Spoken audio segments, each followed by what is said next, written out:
మార్కాపురం నియోజకవర్గం టీడీపీ అభ్యర్థిగా కొత్త అభ్యర్థిని పార్టీ అధిష్టానం తెర మీదకు తీసుకొచ్చింది.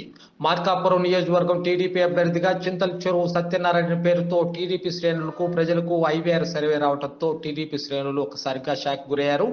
మాజీ శాసనసభ్యులు కందుల నారాయణ రెడ్డి పేరు దాదాపు ఖరారు చేసినట్లు ప్రచారం జరుగుతున్న నేపథ్యంలో టీడీపీ అధిష్టానం వైఎస్ఆర్ కాంగ్రెస్ పార్టీ చెందిన రెడ్డి కార్పొరేషన్ చైర్మన్ గా పనిచేస్తున్న చింతల చెరువు సత్యనారాయణ పేరుతో ఐవీఆర్ సర్వే రావడంతో మార్కాపురం నియోజకవర్గంలో ఒక్కసారి కలకం రేపింది.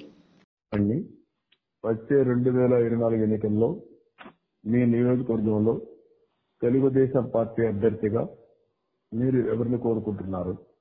చింతల చెరువు సత్యనారాయణ రెడ్డి అయితే 1 నొక్కండి, నోటా అయితే 2 నొక్కండి. ఈ సందేశాన్ని మరలా వినాలంటే 0 నొక్కండి. ధన్యవాదాలు. నమస్కారం, నేను మీ చంద్రబాబు నాయుడిని. వచ్చే 2024 ఎన్నికల్లో మీ నియోజకవర్గంలో తెలుగుదేశం పార్టీ అభ్యర్థిగా మీరు ఎవరిని కోరుకుంటున్నారు? చింతల చెరువు సత్యనారాయణ రెడ్డి అయితే 1 నొక్కండి, నోటా అయితే 2 నొక్కండి. ఈ సందేశాన్ని మరలా వినాలంటే 0 నొక్కండి. ధన్యవాదాలు.